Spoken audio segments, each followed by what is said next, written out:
como num Éden, em que o tempo todo a presença dele está feita. Essa é a vontade de Deus, essa é a vontade do Senhor, habitar em nós e habitar conosco. Tanto é que isso vai acontecer na segunda vinda. Deus não só mais vai habitar em nós, mas vai habitar conosco. Ele vai tabernacular conosco. E nos escritos de Paulo, ele sempre cita, ele sempre falou a respeito de quem nós somos. 2 Coríntios 6,16, ele fala: nós somos santuário do Deus vivo. Efésios 2,21 diz que todo edifício, ou seja, cada um de nós, cresce para o templo dedicado ao Senhor.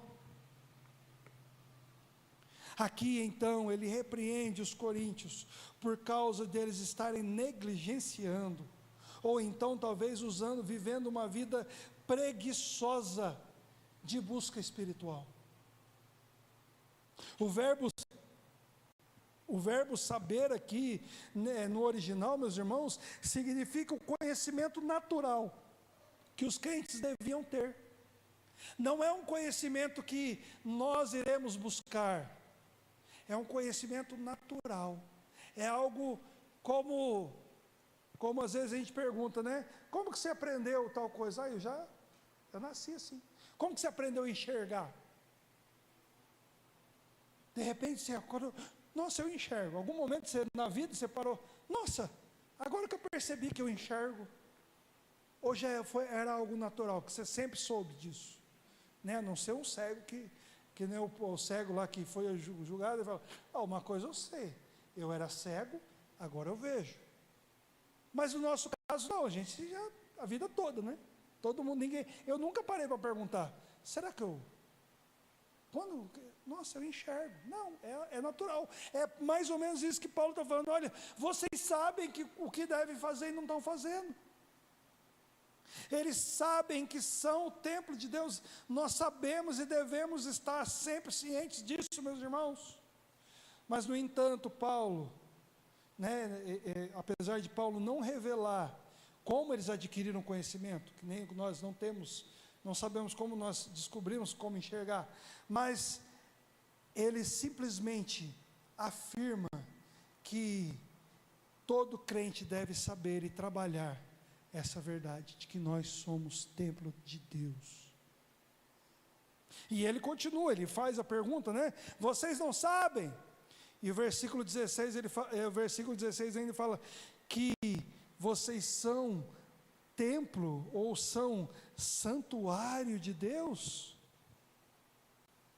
E esse termo, eles, pelo menos, nos dá duas verdadeiras razões para que a gente, e é única, não existe um outro ponto em que Paulo fala dessa forma.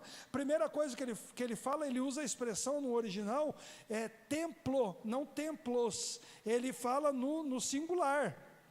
E a segunda palavra que é usada aqui para templo, também não é a mesma que é usada para o templo físico, mas é um templo, indica um templo pessoal, um templo, como o Zé gosta de usar da palavra, peculiar. Vocês são o templo de Deus, vocês são, como diz o apóstolo Pedro, povo separado, sacerdócio real, povo exclusivo de Deus. Nós somos, meus irmãos, do Senhor.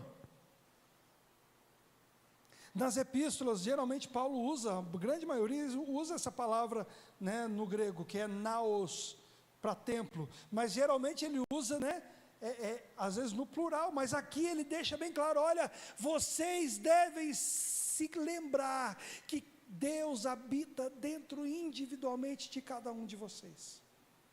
Deus está aqui no nosso meio, irmãos, como nós somos a igreja. Então existe a presença de Deus no coletivo, onde estiver 2 ou 3 reunidos em meu nome, eu lá estaria. Mas o próprio Jesus diz que Ele estaria conosco todos os dias até a consumação dos séculos. Mas há também a verdade que nós enxergamos aqui, que nós somos a habitação do próprio Deus. Dentro de nós habita o Espírito de Deus, que nos conduz a viver uma vida cada vez mais santa. Essa é a verdade, meus irmãos. Ser cheio do Espírito Santo não é ficar rolando, batendo cabeça e tudo mais. Ser cheio do Espírito Santo é ser governado por Ele. A minha vontade já não mais vai fazer diferença nenhuma diante da vontade do Senhor. É Deus quem nos dá essa força, meus irmãos, de dizer não para o pecado e sim para as coisas do reino de Deus. Vou falar que é fácil? Não é. Mas Deus é bom. Deus é gracioso. O próprio Paulo, ele fala, né, ainda que o próprio Paulo tenha cumprido, né, esse voto, apresentando, né, Paulo ainda em Atos fala que ele ainda foi no templo, mas ele já sabia que ele era templo. Nós estamos vivendo em comunhão no templo, como igreja, mas nós também temos responsabilidade como templo, a habitação do Espírito Santo. Ele também sabia que quando a igreja deixa de ouvir a palavra de Deus, outro ser maligno, o diabo, ele invade, vai assumindo gradativamente o controle e procura cumprir o desejo de residir, né, nesse templo. O próprio Jesus fala que quando um demônio, é expulso um demônio, e o Espírito Santo não habita nele, nessa pessoa, em breve o demônio não só volta, mas traz consigo uma galera para habitar nela. É uma realidade, meus irmãos, e infelizmente hoje nós vivemos um momento de uma religiosidade plena dentro das quatro paredes, mas quando nós vamos, nos colocamos às vezes dos pés para fora, nós somos tão assediados com as coisas do mundo que nós cedemos.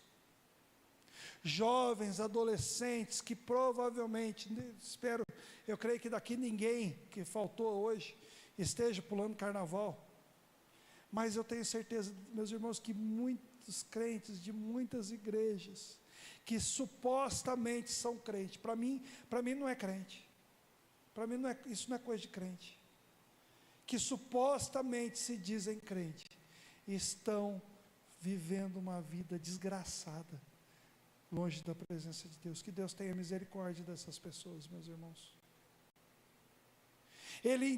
Paulo ele está chamando essa atenção, porque o diabo ele está à espreita, olhando para nós, e ele não só dá o passo dizendo, olha, vocês são templo, santuário de Deus, versículo 16, mas ele vai além, não somente santuário de Deus, mas ele dá uma ênfase maior, ele fala, e que o Espírito de Deus habita em vocês.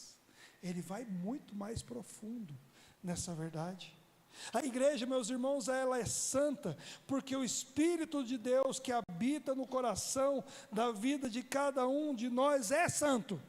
O Espírito de Deus, meus irmãos, é perfeito, é santo, é justo. E aí vem a pergunta, quando ele entra nesse templo, que somos nós, será que a casa está bem arrumada? Será que está preparada para receber o Espírito Santo?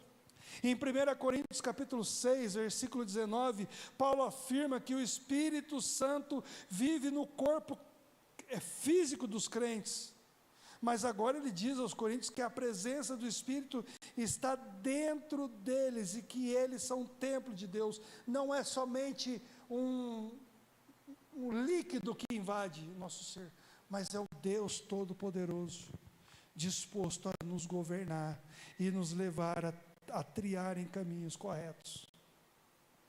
Paulo tinha chamado a atenção da igreja para o fato de que eles não haviam recebido o Espírito do mundo, mas o Espírito de Deus, no capítulo 2.